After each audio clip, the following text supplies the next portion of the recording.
Bom, primeiro vamos lá. Eu acho que as perguntas que foram feitas foram boas, mas eu acredito que perguntas melhores podiam ter sido estabelecidas. Vamos lá. A NBC não está contra Amber Heard. Eles fizeram o seguinte. Já deu para perceber que ninguém tinha um interesse verdadeiro em ver a Amber, porque senão a audiência tinha sido muito maior. Entrevistas anteriores, por exemplo, da ex-princesa Meghan, daquele ex-príncipe da Inglaterra, deram horrores de audiência nessa mesma emissora, na NBC, porque eles contrataram a Oprah para fazer uma entrevista especial. Houveram outras entrevistas que deram muita audiência com pessoas que se rebelaram. Quando a Amber, o resultado foi oposto, foi um desastre, foi uma catástrofe.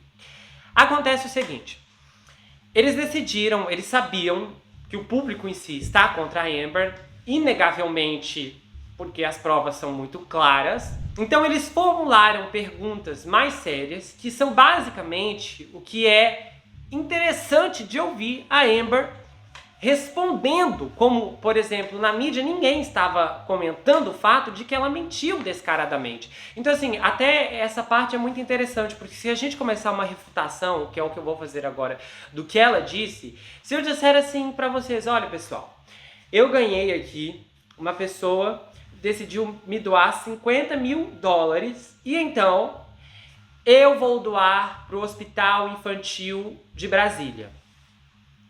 O que vocês entendem com isso?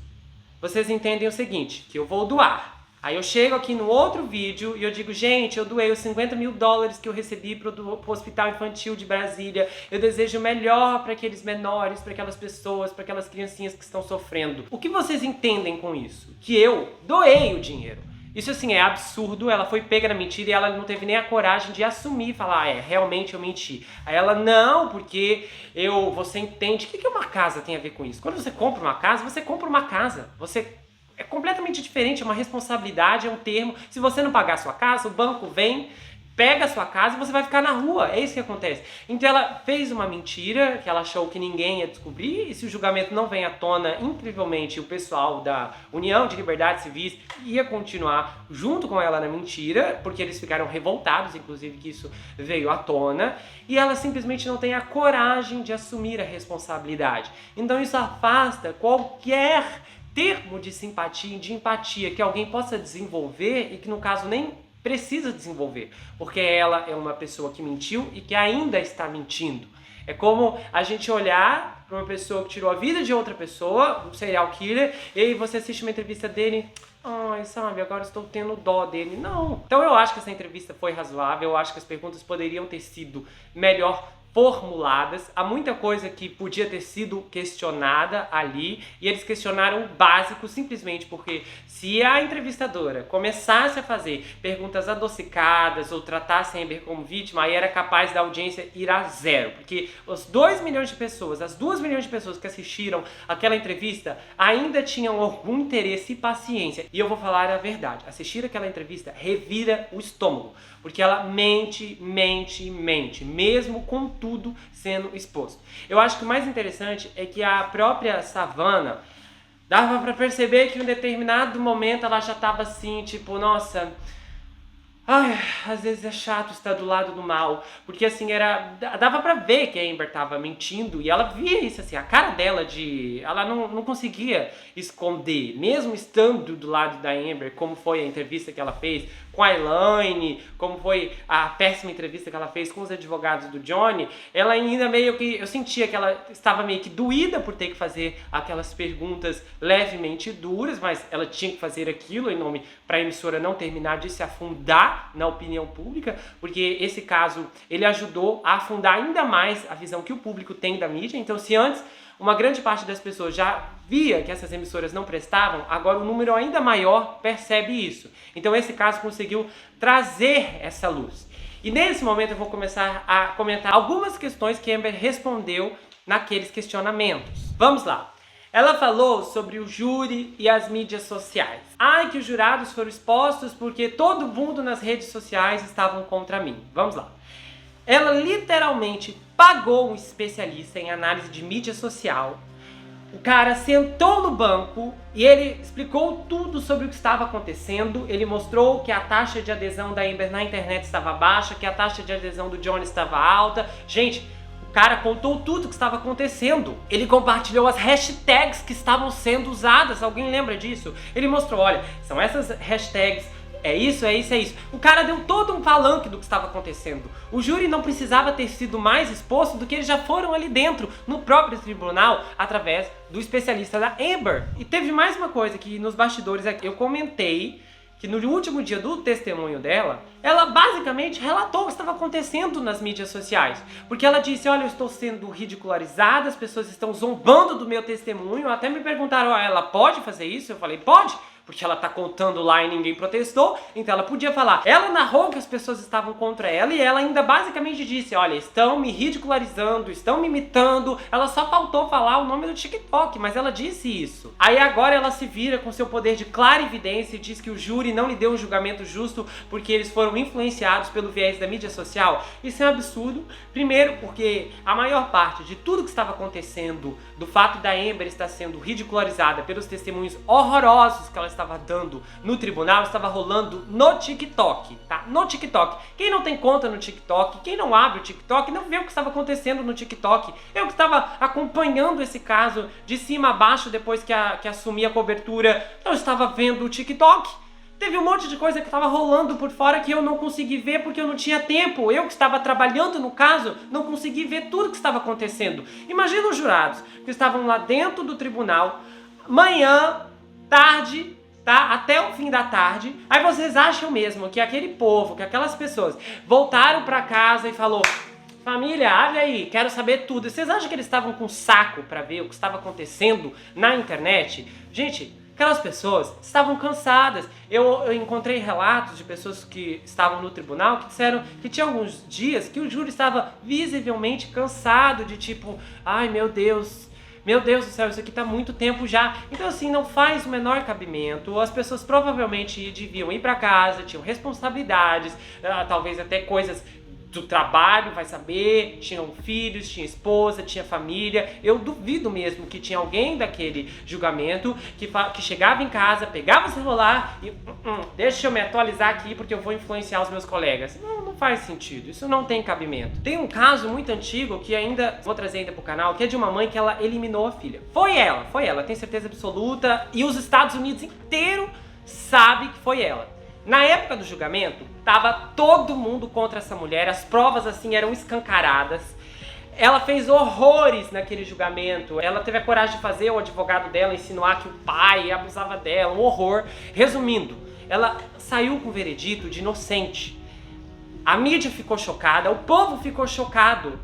E o júri não foi influenciado pela opinião das pessoas. Então assim, é só quando o resultado é contra o que a mídia quer, bom, foi influência das pessoas. Não foi, tava todo mundo contra aquela mulher.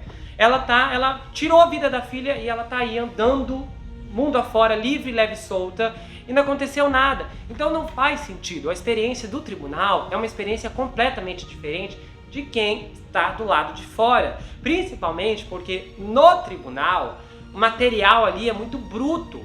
Na internet, o material, principalmente o material que eu trouxe aqui no canal, era um material mais líquido, sem... por que o julgamento, 7 horas de depoimento, aí eu conseguia resumir aqui? Porque demorava para as pessoas darem respostas. Por exemplo, a Amber mesmo, ela ia responder assim, alguém fazia uma pergunta para ela.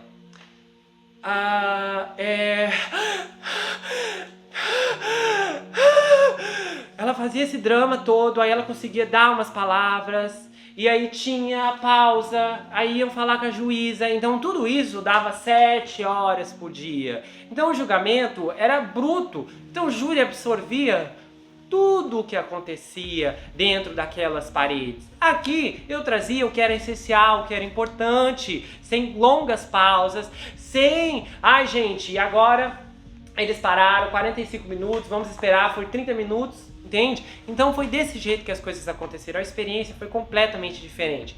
Pode acontecer de algum julgamento o júri ser influenciado? Mas é claro que pode, ninguém aqui está dizendo que é impossível. Porém, este não é o caso, porque as provas eram totalmente contra ela. Então não faz sentido, as provas mostravam que ela era culpada. É como se, depois de tudo aquilo, de todas as evidências, ela dissesse não.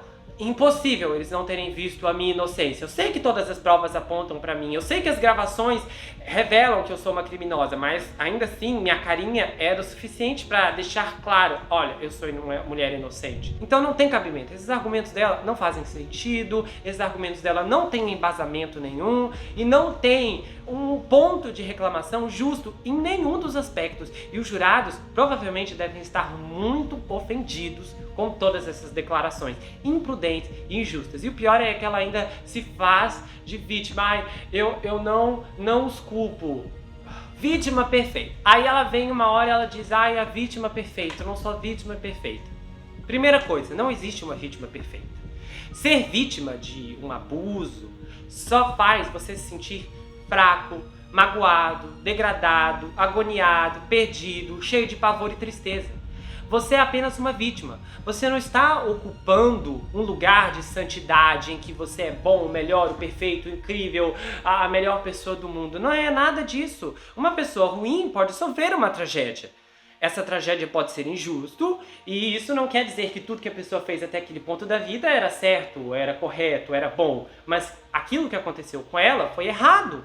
Pronto, é só separar as coisas. Isso é mais uma coisa que não faz sentido nenhum.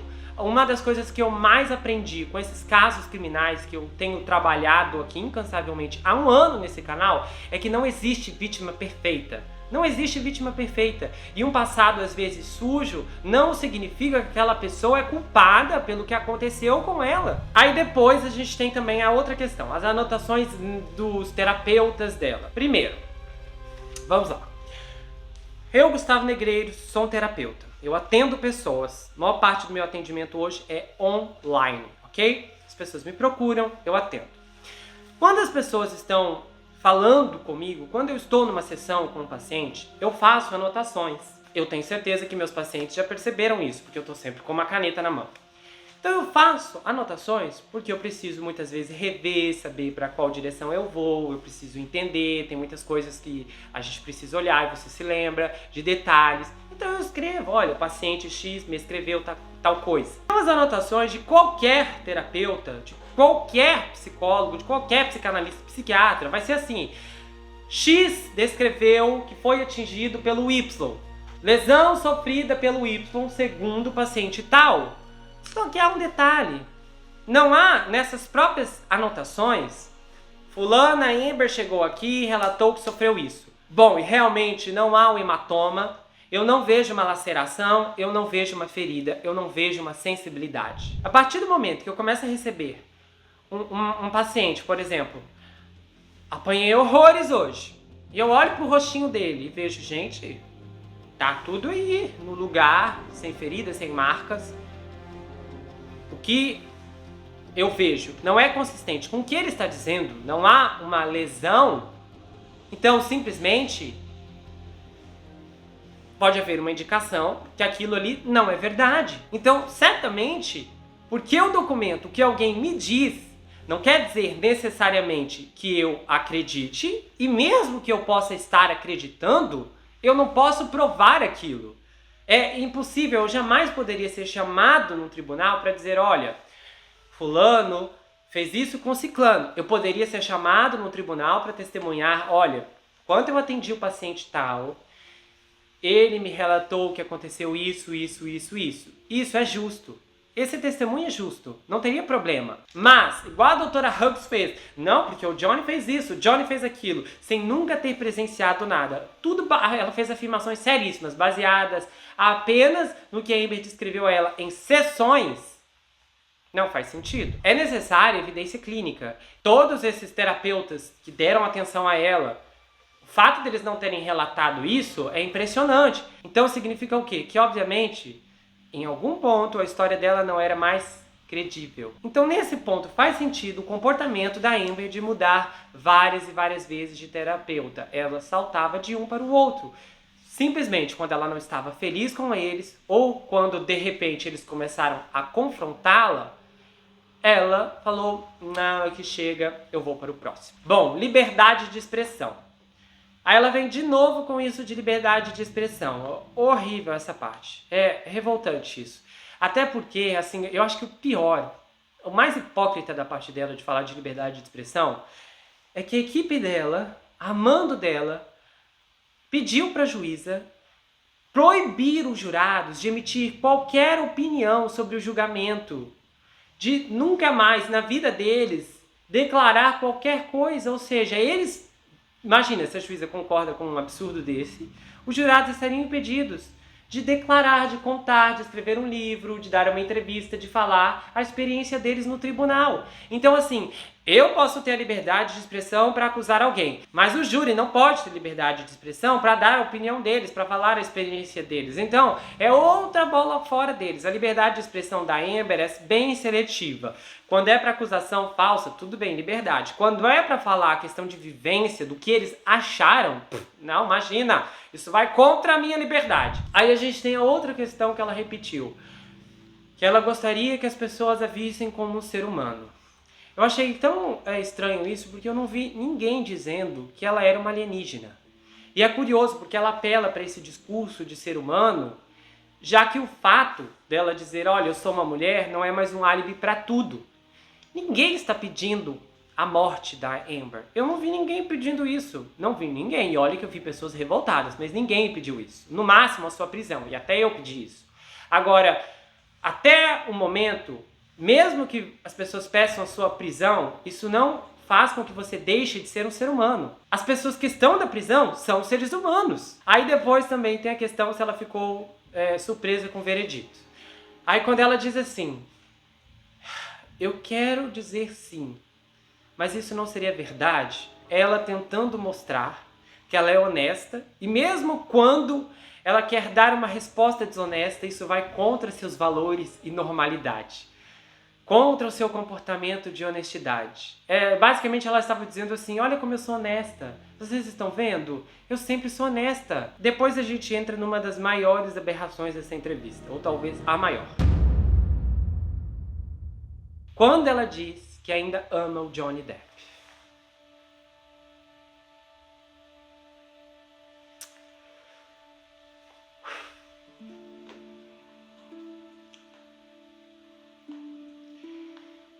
De fato, essa é a reviravolta do ano.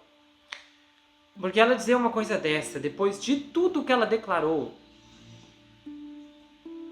é realmente surpreendente. É o golpe da barriga, só que piorado.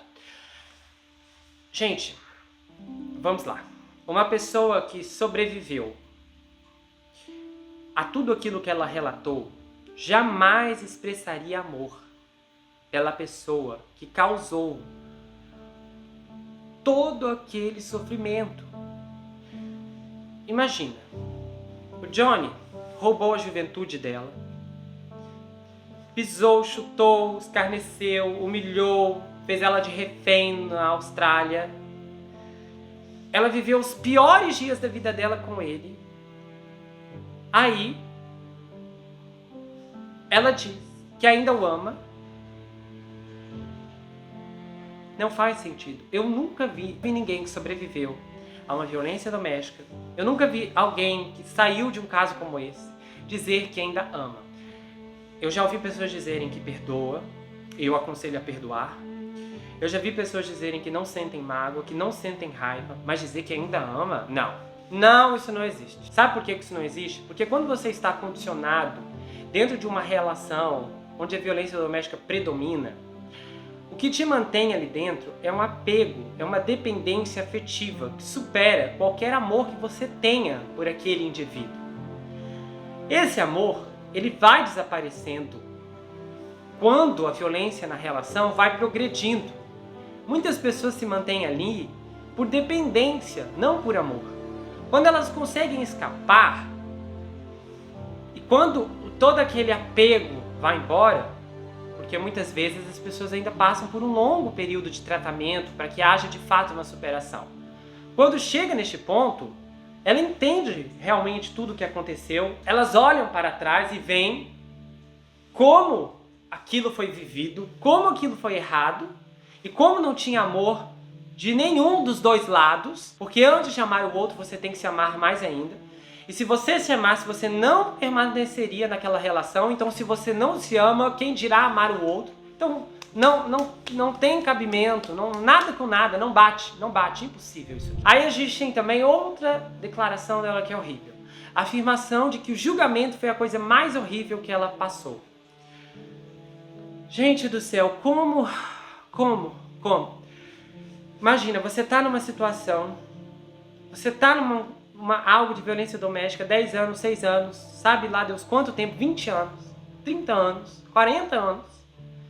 Aí a pessoa sobrevive anos horríveis, aí ela passa por um julgamento, não. Essas 6 semanas aqui foram piores. Ah, mas você foi colocado em cativeiro? Não. Ah, mas a pessoa te bateu com uma cinta? Não. A pessoa te quebrou todo dia? Não. Enfiaram uma garrafa dentro de você? Não! Mas não, esse julgamento foi pior do que tudo isso, sabe? Foi pior. De novo, mais mentiras. A dor de uma violência doméstica não vai ser superada por um julgamento. Nós estamos falando de uma pessoa que estava supostamente em cativeiro. Então, assim, nada com nada bate aqui. É quando as respostas não se encaixam de novo. Aí tem aquele momento que ela fala assim, que ela aprendeu que nesse julgamento, se você tiver provas, as provas são falsas, se você não tiver provas, então não aconteceu. Gente, ela roubou literalmente o discurso do advogado dela nas declarações finais. Quando ela falou aquilo, na hora eu reconheci, porque essa declaração dele foi razoavelmente boa. E se de repente, em um outro contexto, numa vítima verdadeira, até faria sentido, mas aquele ali não fazia sentido nenhum. Inclusive, foi melhor ainda, foi o que salvou das declarações finais, porque a da Elaine foi péssima, e aí a declaração do Ben, que era Ben, eu só não lembro, Ben Rottenborg, o advogado dela, que fez essa declaração, só essa parte também, porque o restante dele foi horrível, mas ele fez essa declaração, aí a Amber vai e recicla completamente o que o advogado dela disse. Ela diz pra Savannah. Inclusive foram as melhores palavras dela dentro do julgamento. Inclusive isso leva à questão de o quanto daquelas respostas ela não deve ter treinado antes, ou memorizado, ou capaz até da assessoria dela ter planejado tudo, ter roteirizado. E ela pode ter muito bem memorizado, ela é uma atriz, então memória, ela sabe como fazer isso. Então não é impossível que ela memorizou a maior parte daquelas frases melodramáticas que ela deu durante toda a entrevista. Tem também a questão quando ela fala assim, olha, você tem que admitir que não foi justo as mídias sociais. Não faz sentido isso que ela falou, por quê? Vamos lá. Não se ataca a opinião pública desse jeito. Gente, não se ataca a opinião pública. Sabe, isso assim é tão...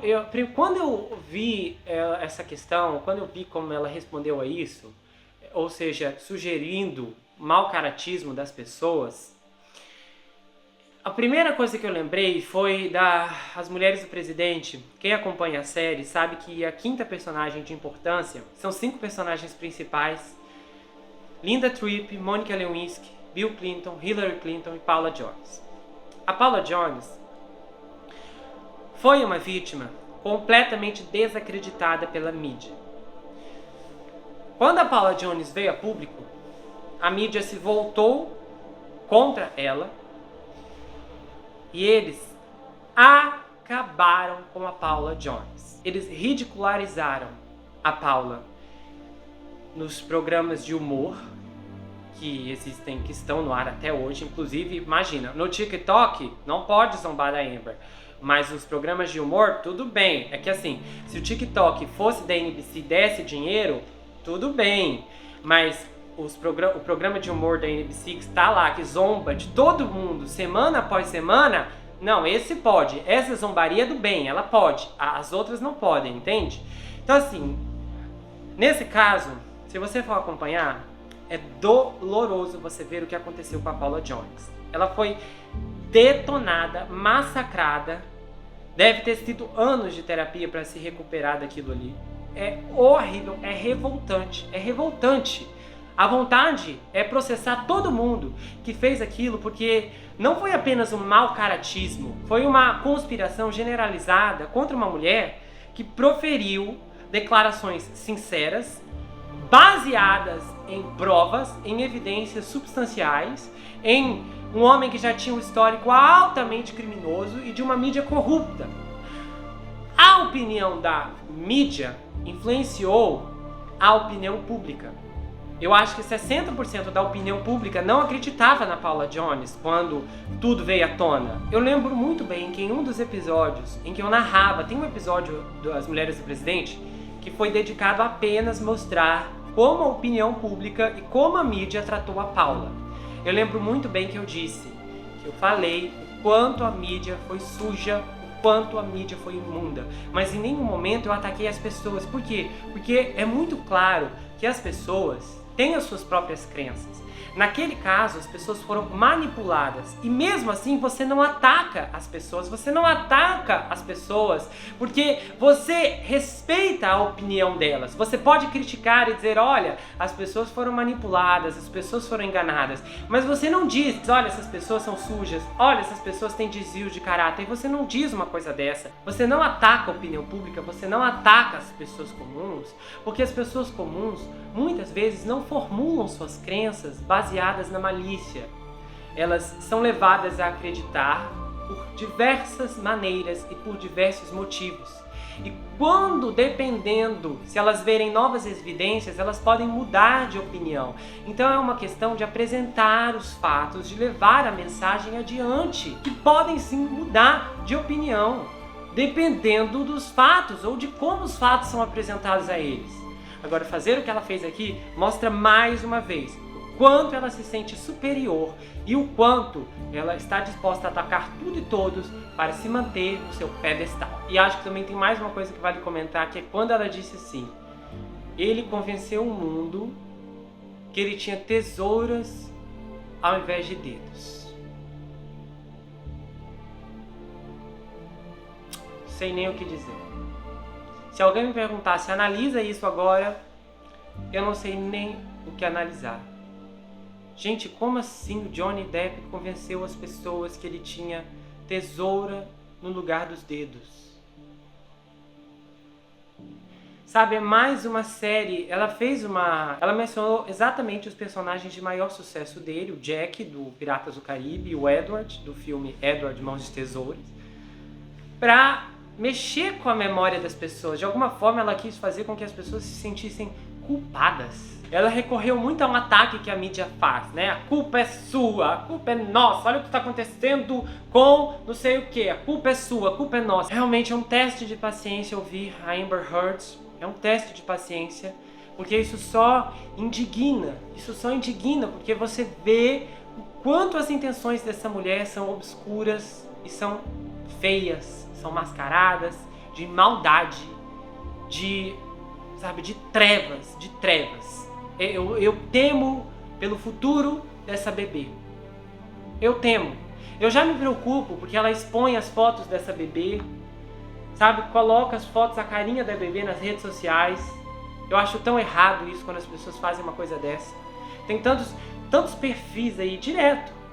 Aparece pra mim perfis de bebês, gente, bebês que tem conta no Instagram, bebês, é lindo, é maravilhoso, são fofos, são lindos, são inocentes. Bebê é uma coisa muito bonita de se olhar porque você vê a inocência nos olhinhos deles, a fofura, a gentileza, aquele sorriso maravilhoso. Só que do outro lado, como psicanalista, eu não deixo de pensar, e essa exposição? E é isso que ela quer fazer, mostrando a bebezinha e usando a bebê daquela forma como ela coloca nas redes sociais para atrair compaixão, para atrair misericórdia. Porque as pessoas tendem a ficar com pena quando você vê uma mãe segurando um bebê. Quando você vê um bebê de colo, você tende a sentir misericórdia daquele indivíduo. Só que esse golpe eu também não caio. Porque o que eu sinto aqui não é pena, não é dó, é preocupação. Preocupação por essa bebê. Também é desconfortável como ela fala com tanta autoridade, como se ela estivesse educando a todos nós. Ao mesmo tempo que ela diz que ninguém acredita nela, ela fala como se as pessoas acreditassem nas mentiras. E eu sei, a gente precisa reconhecer que quando uma pessoa está encurralada, como ela está, há apenas duas opções. Admitir que você estava errado, pedir perdão, ou então você dobra a aposta. E como temos visto, ela está dobrando a aposta.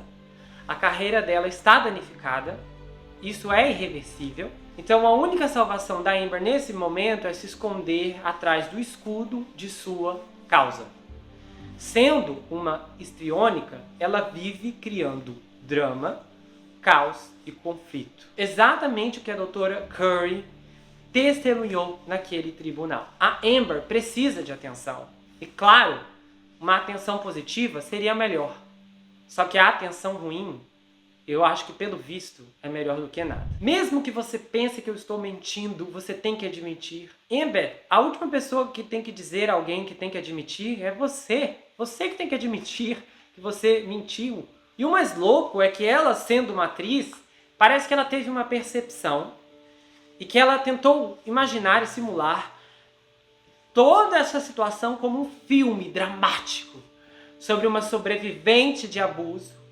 E aí ela construiu essa personagem horrível no tribunal, que sofreu uma das piores dores inimagináveis. E finalmente, no final do filme, a sobrevivente perdoa e diz que ama o seu agressor, no formato mais dramático. Ela criou uma personagem repleta de experiências traumáticas, e como essa parte do plano deu errado, agora ela pretende perpetuar seu papel como vítima injustiçada. Eu acho que não é vergonha alguma ter um diagnóstico de histriônica, de borderline, não é. Mas é responsabilidade de uma pessoa adulta trabalhar nisso e encontrar soluções. E mesmo ela tendo uma doença, que isso não justifica em nada o que ela fez, ela continua a dizer, olha, vocês precisam entender. A juíza era ignorante, os jurados eram subinteligentes, os advogados do Johnny Depp eram ineptos, e vocês, o público, não podem entender. Eu sou a deusa da verdade e da beleza. Curve-se diante de mim, me adore e viva. É isso que ela disse. E qualquer pessoa que tenha passado por uma violência, qualquer pessoa, jamais faria o que nós vimos nas gravações. Tanto nos áudios, como naquele vídeo. Você não insulta seu agressor, você não grita com seu agressor, você não bate em seu agressor, você não joga as coisas em seu agressor, você não provoca o seu agressor, você não pega a porta e dá na cara dele, você não persegue o seu agressor quando ele sai, você não compra uma arma mortal e dá para seu agressor te amar ainda mais. E depois que você passa por um julgamento que consegue ser pior ainda do que você viveu com seu agressor, você ainda não tem vontade de continuar falando publicamente sobre o que viveu no tribunal, que foi pior do que a experiência anterior. Ela é uma vítima 2.0, totalmente curada, regenerada, sarada, revestida e revencida. Ela é uma fênix, uma força da natureza. Uma vítima que conseguia fazer contato visual com Johnny Depp durante 6 semanas. Ele não conseguiu nem olhar para a cara dela, mas ela tem medo de ser processada, mas aí ela dá uma entrevista acusando o homem de novo. E ela ainda insinua que ele agrediu as outras e que elas não tiveram coragem, porque só ela é a corajosa, para se apresentar. Ela diz que não é vingativa, mas escreveu o artigo. Ou seja, ela não assume nada, absolutamente nada. Ela é incapaz de assumir responsabilidades.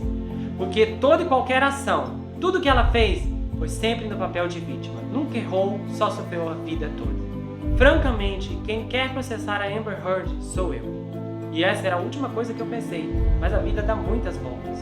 Porque é indigesto. E mais uma vez, eu não concordo que isso é um revés para nenhuma vítima. Eu acho que o mundo finalmente tem uma visão da dinâmica de uma pessoa narcisista como ela é e de como essas pessoas causam danos. Eu acredito que este é um grande passo para as vítimas que não foram e não são acreditadas por ninguém.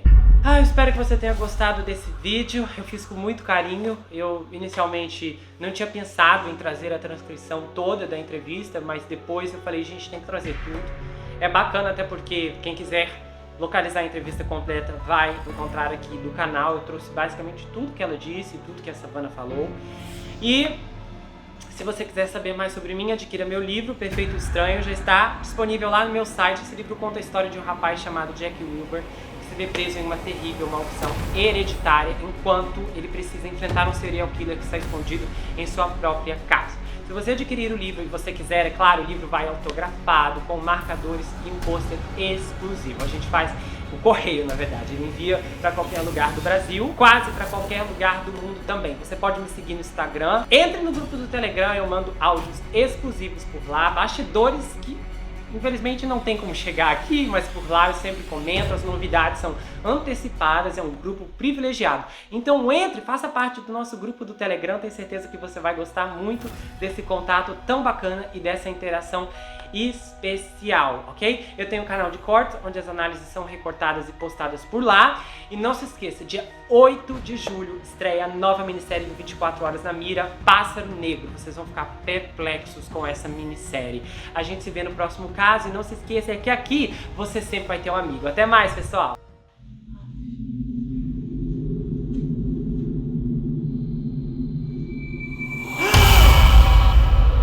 Esse serial killer mata nos sonhos. Essa é uma história real. Pássaro Negro.